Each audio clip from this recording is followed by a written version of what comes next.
ڕێکخراوەکانی کۆمەڵی مەدەنی و ڕۆژنامەنووسان و چاودێرانی سیاسی کۆبوونەتەوە تا هەڵوێسوەر بگرن لە بەرامبەر ئەو دۆخەی کە سووریای پێدا تێپەڕ دەبێت.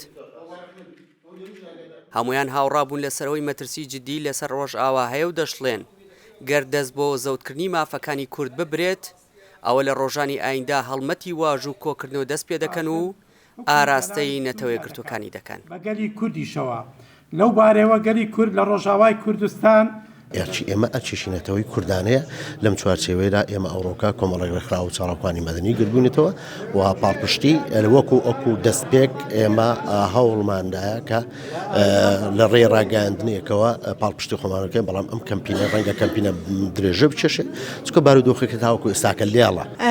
وەک هەمیشە دیسان جگە لەوەی کە کارساتێکی مرۆیی گەورە لە وڵاتێکی دراوسێ ڕوویداوە هەمیشە لە هەموو ئاڵۆزیەکان کورد و نەتەوەی کورد دەکەوێتەوە ژێر هەڕەشەی داگیرکارانی وڵات. بۆیە ئێمە دیسا لێرە دانیشتوین بۆی بڵێن کە کورد بە هیچ کەس ناتوانرێ پارچە بکرێ و هەوڵی ئەوە دەدەین کە گفتوگۆی ئەوە بکەین کە ئاخۆ ئێمە دەتوانین لەم هەنگاوە لە باشووری کوردستانەوە چۆن ئاریکاری ڕۆژاوای کوردستان بکەین. چەند ڕۆژێک لەمەوبەر بەشار ئەسەد سەرۆکی سووریا بەهۆی هێرشە بەردەوامەکانی چەکدارانی ئۆپۆزیسیۆن ناچار بوو دەستبەرداری دەسەڵات بێت و هەڵبێت. بە خوێندنەوەی چاودێرانی سیاسیش لەو سێ پارێزگا گەورەی کە بەدەستی کوردەوەیە مەترسی جدی لەسەر و داوای یەکەڵوێسی لەلایەنە سیاسیەکانی کوردستانیش دەکەن تا بەرەنگاری ئەو مەترسیانی سەر کورد ببنەوە کە لە ڕۆژئاوا دەگوزارێت. دەوڵەتی سووریا ئێستا کەوتوتە فەراق وە هێزێکی هەم ئیسلامی هەم کۆن وەکو بری باگراوەندێکی ئیسلامی تونندڕەویان هەیە باوەڕ ناکەین بتوانن ئیستیعابی ئەو قۆناغە تازەیە بکەن کە ئێستا سووریات پێدا ڕەت دەبێتن بتوانن تەواوی مکەوینات یعنی مکەویناتی سووری تێدا بەشدارکەن و بە عەقڵێکی حەزاری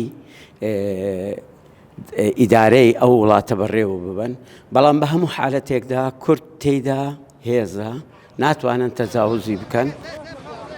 زیاتر لە 12 ساڵە شەڕ و ئاڵۆزی یەخەی سووریا بەرنادات و بۆ هۆیەوە بە پێی ئامارە نافەرمیەکان بە هەزاران هاوڵاتی مەدەنی گیانیان لەدەستداوە و بریندار بوونە و هەزارانی دیکەش ماڵ و حاڵی خۆیانیان بەجێهێشتووە و ئاوارە بوونە.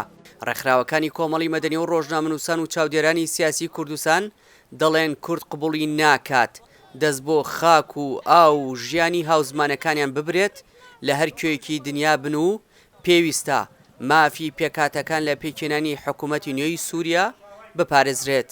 دیار جەمال دەنگی ئەمریکا هەولێر.